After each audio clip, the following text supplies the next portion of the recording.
Hello সবাইকে, সবাই কেমন আছেন? আশা করি সবাই ভালোই আছেন। আমাদের এখানে শিলাবৃষ্টি স্টার্ট হয়ে গেছে, তো শিল পড়ছে। আর এই জমকালো ঠান্ডাতে চলুন আপনাদের সাথে একটা মজাদার চিকেনের একটা রেসিপি শেয়ার করি। শেষে নামটা বলবো কিন্তু। তো প্রথমে আমি একটা ভাজা মশলা বানিয়ে নেব। তার মধ্যে আমি কী দিয়েছি দেখুন, একটা স্টার অ্যানাইস ফুল আর একটা জয়িত্রীর টুকরো আর গোলমরিচ আর গোটা ধনে আর এই চিকেন। তো ভাজা মশলাটা আমি শুকনো কড়াই ভেজে নিয়ে রেখে দিয়েছি, গ্রাইন্ডারে গ্রাইন্ড করে নিয়েছি। আর সেখানে আমি চিকেনে শুধু নুন, হলুদ আর কাশ্মীরি লঙ্কার গুঁড়ো আর দই আর গরম মশলা দিয়ে ম্যারিনেট করে আমি চিকেনটাকে রেখে দেবো। তো এটা আপনাদের উপর ডিপেন্ড করছেন, যদি ওভারনাইট রাখতে পারেন তাহলে খুবই ভালো। আমি আধা ঘন্টা রেখেছিলাম। আর মিক্সার গ্রাইন্ডারে আমি আদা, রসুন আর টমেটোটাকে জাস্ট বেটে নেব, আর কিচ্ছু করব না। তো আমি প্রথমে আলুগুলোকে একটুখানি ভেজে নিচ্ছি, কারণ এটা আপনারা আলু ছাড়াও করতে পারেন, কিন্তু আমরা বাঙালি, তো বাঙালির এই আলু ছাড়া কোনো কিছুই যেন জমে না। তো আমি যে রান্নাটা করছি আজকে, এই রান্নাটা আপনারা পরোটা, রুটি পরোটার সাথে তো অসাধারণ লাগবে। তো আলুগুলো ভাজা হয়ে গেছে, এরপর আমি গোটা গরম মশলা ফোড়ন দেব।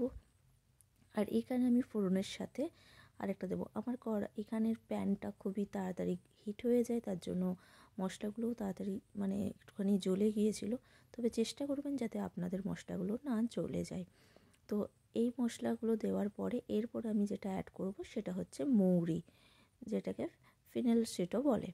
তো মৌরি দেওয়ার পরে আমি একটুখানি, তো এটা জ্বলেছে, তো তারপরে আমি যে কেটে রাখা একটা পেঁয়াজ দিয়ে দেবো। তো আমার এখানে পেঁয়াজের সাইজটা বড়, চিকেন আমি নিয়ে নিয়েছিলাম প্রায় 750-র মতো। তো সেখানে আমাদের বড় সাইজের একটা পেঁয়াজই আমি দিয়েছি, কারণ আমি ভাবলাম যে এই পেঁয়াজটা, একটা পেঁয়াজ দিলে আমার এনাফ। তো পেঁয়াজটাকে আমি একটু হালকা লাল লাল করে জাস্ট একটু ভেজে নেব। আর ওদিকে যে আমি আদা, টমেটো আর রসুনটা যেটা বেটে রেখেছি, পেঁয়াজটা হালকা ভাজা হয়ে গেলেই আমি কিন্তু দিয়ে দেবো। আর চিকেনে তো আমি অলরেডি বলেইছি আপনাদেরকে, ম্যারিনেট করে রেখেছি অল্প একটু কাশ্মীরি লঙ্কার গুঁড়ো, হলুদ, নুন আর গরম মশলা। এরপরে আমি চিকেনটাকে ঝাল বানাতে চাইছি, আপনারা আপনাদের স্বাদ অনুযায়ী এটাকে ঝাল বানাবেন। তো অলরেডি যে ভাজা মশলাটা আমি করে রেখেছিলাম সেখানেও কিন্তু আমি শুকনো লঙ্কা দিয়েছি, আর এইখানেও আমি কিন্তু শুকনো লঙ্কাটা শেষকালে ফোড়নটা দিলাম। তো আমি এরকমভাবে পেঁয়াজটাকে হালকা আঁচে নাড়তেই থাকছি। আমার অলরেডি প্যানটা গরম হয়ে গেছে, তো পেঁয়াজটা হালকা বাদামি হয়ে এলে এরপরে আপনি কি অ্যাড করবেন, যেই মশলাটা আপনি বেটে রেখেছিলেন আদা, টমেটো আর টমেটোর পেস্টটা, সেটাকে দিতে হবে। আর এইখানে আমি এর সাথেই আমি অ্যাড করব কি, একটু লঙ্কার গুঁড়ো আর নুন আর হলুদ গুঁড়ো। তো এই লঙ্কাটাও কিন্তু আমার কাশ্মীরি লঙ্কার গুঁড়ো, কারণ আমার কাছে এমনি লঙ্কার গুঁড়ো এখানে আমার নেই। তো কাশ্মীরি লঙ্কার গুঁড়োটা দিলে কি হয়, একটা কালার চলে আসে। আর এরপরে আমি যেটা দেবো, টমেটোটা দিয়ে দেবো। আগের থেকেই বলে রাখি, এই চিকেন রেসিপিটাতে কিন্তু কোনো জল ইউজ করা যাবে না, কারণ এটা হচ্ছে উইদাউট জলেতেই কিন্তু হবে। অলরেডি আপনি দই দিয়ে ম্যারিনেট করে তো চিকেনটাকে রাখবেন, তো দই থেকেই জলটা বেরোবে। কিন্তু একটাই এই চিকেনটা রান্না করতে গেলে আপনাকে কন্টিনিউয়াসলি খুন্তিটা নাড়াতে হবে, তবে অসাধারণ আপনি টেস্ট পাবেন, কারণ যেহেতু এখানে মৌরিটা ফোড়নে দেওয়া হয়েছে। তো এরপরে আমি আবার কেটে রাখা কাঁচা লঙ্কাগুলো আবার দিয়ে দিলাম। তো কাঁচা লঙ্কা দেওয়ার পরে এই মশলা কষাতেই দেখবেন এত অসাধারণ স্মেলটা আসে, অন্যান্য চিকেন কারি যে আপনারা বানান তার থেকে এই স্বাদ কিন্তু একদম আলাদা হবে, আর খেতেও কিন্তু খুব মজাদার হবে। বিশেষ করে বৃষ্টি বাদলের দিনে খুবই সুন্দর লাগে এরকম একটা চিকেনের ডিশ, কিংবা শীতকালে রাত্রেবেলায় যদি এরকম একটা চিকেন বানিয়ে রাখেন বিকেলের দিক করে, আর রাত্রে রুটির সাথে খেতে আহা, দারুণ লোভনীয়। যাই হোক, আমার স্মেলেতেই আমার যেন মনে হচ্ছে আমি এখনই আবার খেয়ে নিই আরেকটা পিস বার করে। অসাধারণ লুকসটাও হয়েছিল, আর খেতেও সত্যিই ভালো হয়েছিল। তো দেখুন, আমার অলরেডি এই মশলা থেকে জলটা ছাড়া শুরু করেছে। এরপরে আরেকটুখানি পেঁয়াজটা হালকা নরম হয়ে গেলে আমি কী করব, আমার এখানের প্যানটা খুব হিট হয়ে যায়, সেই জন্য আমি প্যানের বাটনটাকে অফ করে দেবো। তার কেন করব, কারণ আমি চিকেনটাকে অ্যাড করব। চিকেনে আমি দই দিয়েছি, তো দই গরম ভাপে দিলেই না দইটা কেমন একটুখানি কাটা কাটা কাটা কাটা হয়ে যায়। তো ওই জন্য আপনারাও যখন মানে দই দিয়ে চিকেন করবেন, আপনারা কী করবেন, আপনাদের গ্যাসের ওভেনের ইয়েটাকে একটুখানি, বার্নারটাকে একটুখানি কমিয়ে রাখবেন, মানে একদম ধিমি আঁচে করে দেবেন, দিয়ে কন্টিনিউয়াসলি চিকেনটাকে নাড়াতে থাকবেন, দই মাখানো ম্যারিনেট করা চিকেনটাকে। তাহলে কী হবে, আপনার দেখবেন যে চিকেনের কালার আরও সুন্দর কালার, মানে কালারটা ধরে। আর এই দইটা দেওয়ার ফলে ফেটে ফেটে চিকেনটা যায় না।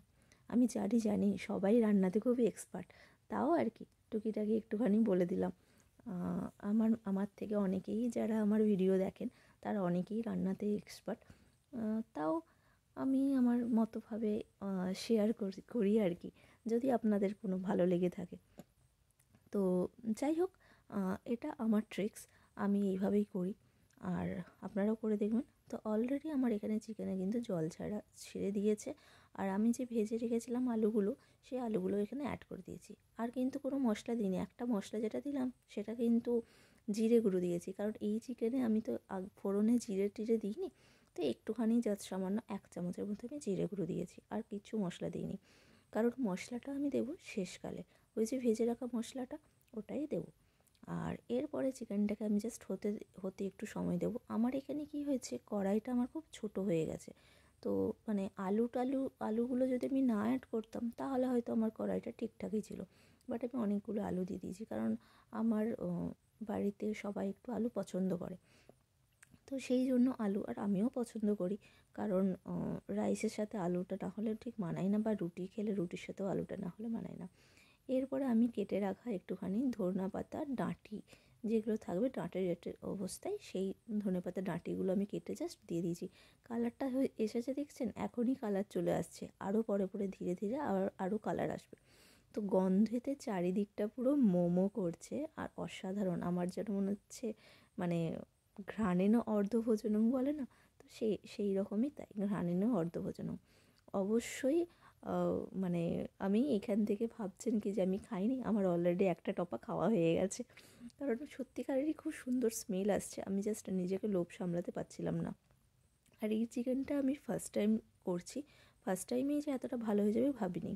তো সব কিছু দেওয়ার পরে এই যে আমি কৌটোতে মশলাটাকে আলাদা করে রেখেছিলাম, যেটা আমি ওই প্রথমে আপনাদেরকে শেয়ার করলাম না, ভাজা মশলা, তো এই ভাজা মশলাটাও আপনারা আপনাদের পরিমাণ মতো অনুযায়ী দিতে পারেন।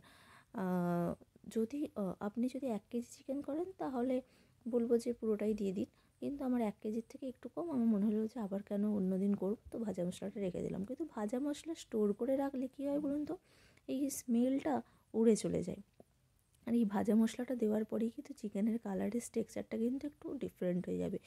এই চিকেনটা কিন্তু একটু বেশ আধো আধো একটু পোড়া পোড়া এরকম টাইপের কিন্তু দেখতে হবে।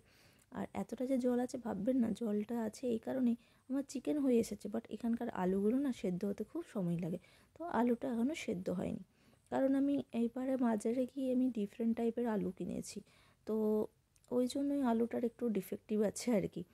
তো যাই হোক, আলুটা সেদ্ধ হওয়ার জন্যই জলটা আছে, তো জল কিন্তু আমি কোনো রকমভাবেই দিইনি। আপনারা যদি দইটা একটু বেশি করে ম্যারিনেট করে রাখেন না চিকেনে, তাহলে সেখান থেকেই আপনার জলটা বেরিয়ে যায়। তো এটা পুরো দইয়ের আর চিকেনের জল, তো সেই জলেতেই কিন্তু পুরো মাংসটা হবে। যদি ভুলেও যদি আপনারা জল দেন, যে টেস্ট কিন্তু পুরো অন্যরকম হয়ে যাবে। আর যদি মনে হয় যে আপনার ওই যেটাতে ম্যারিনেট করেছেন সেখানটা জল বুলিয়ে দেবেন, তাহলে বলবো একদম সামান্য, আর পারলে একটু গরম জল বুলিয়েই সেটাকে ঢেলে দেবেন, তাহলে দেখবেন চিকেনের টেস্টও কিন্তু আলাদা আসে। তো চিকেন আমার অলমোস্ট হয়ে এসছে, এবার ধনেপাতার ডাঁটিগুলো তো আমি আগে দিয়ে দিয়েছিলাম, পাতাগুলোকে ছাড়িয়ে রেখেছিলাম, কি না পাতাগুলো পরে দেবো, তাতে একটু গার্নিশিং একটু বেশ দেখতে ভালো লাগে আর কি। লালের ওপরে সবুজ দেখতে ভালো লাগে না বলুন, আমরা যেমন লালের সাথে সবুজ পাড় বা সবুজ শাড়ির সাথে লাল পাড় শাড়ি পরি, সেই রকম টাইপের সব কিছুই এরকমভাবে, মানে একটা তো দেখার নিয়েও একটা ব্যাপার থাকে, তাই না? তো আমার চিকেন প্রায় রেডি বলতে হয়েই গেছে, আমি গ্যাসের আঁচও বন্ধ করে দিয়েছি, কিন্তু আমার যেহেতু তলার বেশটা গরম থাকে, তো সেই কারণে একটুখানি ফুটফুট আওয়াজটা আপনারা দেখতে পাচ্ছেন। তো অসাধারণ একটা চিকেনের ডিশ, এই চিকেনের ডিশটার নাম হচ্ছে চিকেন ভুনা চিকেন। তো আপনারা ডেফিনেটলি এই শীতকালে এই চিকেনটা অবশ্যই ট্রাই করবেন, অসাধারণ খেতে। রোজ রোজ একঘেয়েমি খেয়ে খেয়ে আপনাদেরও মুখে আর স্বাদ চলে গেছে, তো স্বাদ ফিরিয়ে আনার জন্য বাড়িতে যদি এই চিকেনটা যদি আপনারা রান্না করেন, তাহলে যে আপনার রান্নার প্রশংসাও করে না, সেও কিন্তু আপনার রান্নার প্রশংসা করবে, এটুকু আমি আপনাকে গ্যারেন্টি দিতে পারি। কালারটা দেখছেন? আর আমার আশেপাশের আমার প্রতিবেশীরা না জাস্ট একবার দুবার করে জাস্ট উঁকি মেরে চলে যাচ্ছে, কারণ আমাকে দরজা খুলে রান্না করতে হয়েছিল। তো এই হচ্ছে আমার লাস্ট লুক, পুরো গ্রেভি একদম পুরো মানে বসে গেছে। এইটাই হচ্ছে চিকেন পুরো শুকনো, মানে যাকে বলে কষা মাংস। তো কষা মাংসেরও কিন্তু রস থাকে, বাট এটার রস নেই। তো টাটা বাই বাই, ভালো থাকবেন সবাই, আর আপনারাও করে জানাবেন কেমন খেতে হয়েছে।